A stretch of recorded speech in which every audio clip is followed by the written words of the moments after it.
Let's get more on that Conte-Macron meeting with Caroline Connan, who joins us from the Élysée Palace in Paris. Caroline, good to see you. So this meeting almost got cancelled. Can you tell us why it's back on? Yeah, somehow Emmanuel Macron, the French president, managed to calm down the diplomatic tensions with Italy with a phone call to Giuseppe Conte on Wednesday night. This is after Emmanuel Macron criticized Italy for being cynical and irresponsible after refusing to grant access to the Aquarius, this rescue vessel with about 630 migrants on board.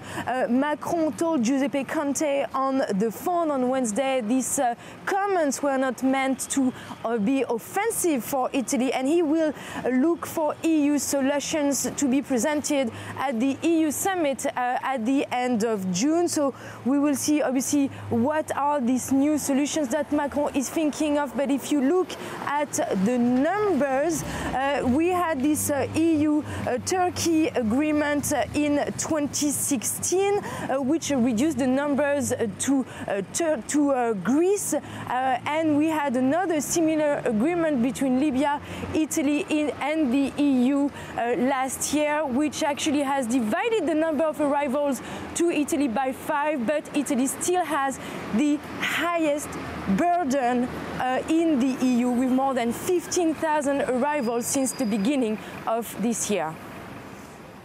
Yeah, Caroline, it's interesting, isn't it? Because we are, as you say, past the height of the migrant crisis in terms of the sheer numbers, but the political ramifications still, or even just starting to be felt across Europe. Could this issue then derail that EU unity that Macron hopes for in terms of Eurozone integration, that Merkel has talked about in terms of taking on the Trump administration on trade? It does seem that this EU unity could be derailed because until now, as you know, it was mostly Eastern European countries rejecting these arrivals of migrants. You had, of course, Hungary, Poland, Czech Republic, Slovakia, who rejected the EU system of quotas and redistribution of migrants across the EU that the EU tried to put in place last year. This system of redistribution obviously failed because of that, but now you have the heart of the EU with Italy rejecting this rescue vessel, and also Germany and the German Chancellor Angela Merkel really under pressure within her own government, and her Interior Minister Seehofer, who wants to close the German border. So even Germany's coalition is at risk of collapse because of this migrants issue.